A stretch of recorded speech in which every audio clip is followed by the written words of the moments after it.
This is the match that could rewrite Philippine sports history forever. And almost nobody saw it coming. A 21-year-old from Manila, standing across the net from a 5-time Grand Slam champion, on the most famous grass court in the world. No hype video prepared the world for this. No prediction model gave her a real chance. And yet here she is, one match away from doing something no Filipino has ever done on this stage.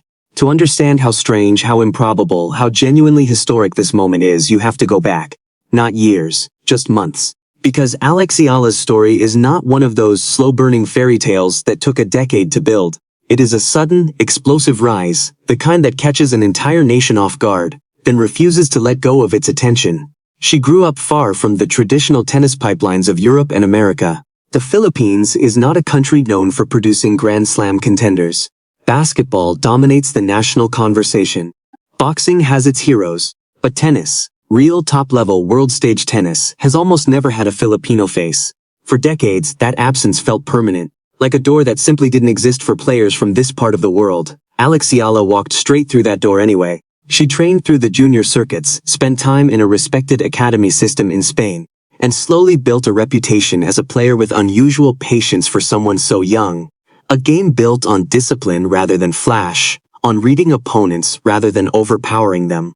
It wasn't loud, it wasn't viral. It was the quiet accumulation of a career being built brick by brick, far from the spotlight. Most fans only notice once a player has already arrived. Then came this season, and everything changed. Eala walked into the grass court swing of 2026 already carrying momentum. She had won the Birmingham Open, her second WTA 125 title, and pushed all the way to the semifinals of the WTA 500 event in Berlin. For a player still building her ranking, still fighting for respect on tour, these were not small results. They were statements. Grass, a surface known for punishing inexperience, was suddenly her most dangerous weapon. But statements on smaller stages are one thing. Wimbledon is another world entirely.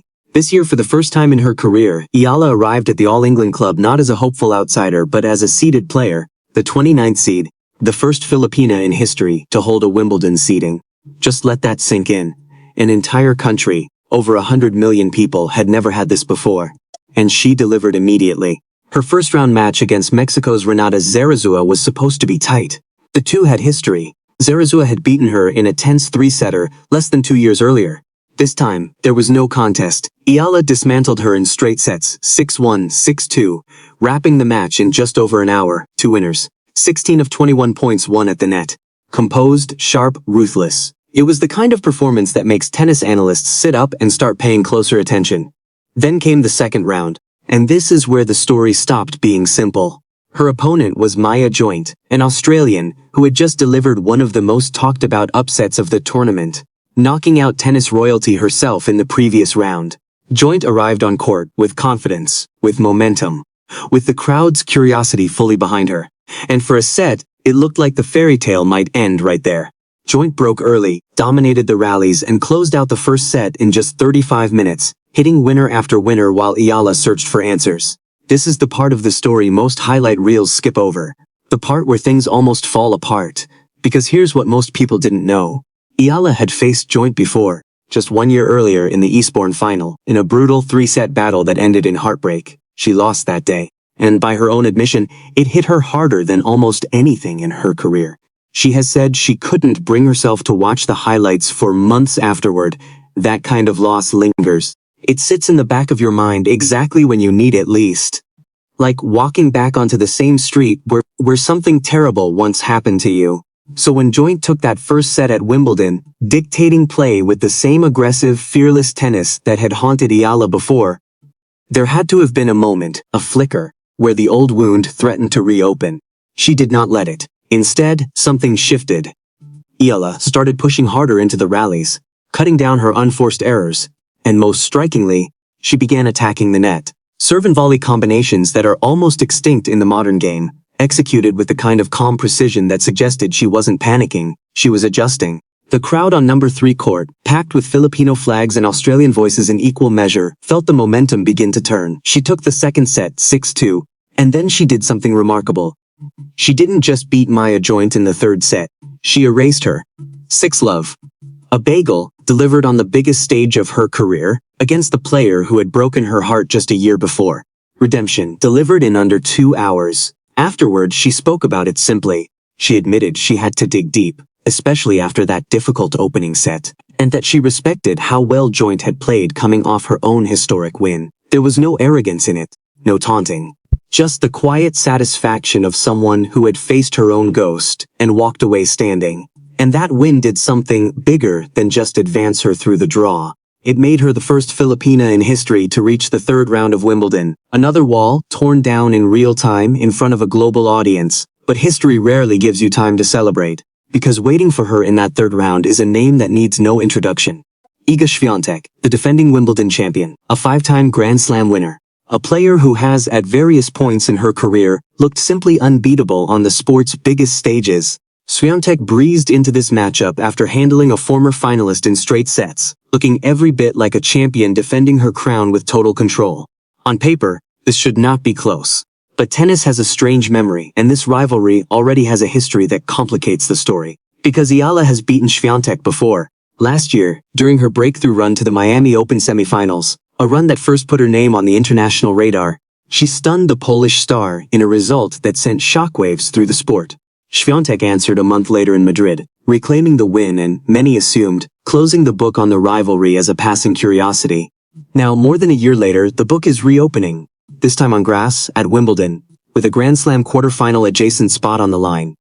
Świątek herself has admitted she doesn't fully know what to expect, acknowledging she isn't intimately familiar with how Eala's game translates onto grass.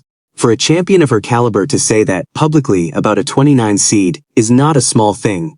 It's respect, earned the hard way. Think about the weight of this moment for a second.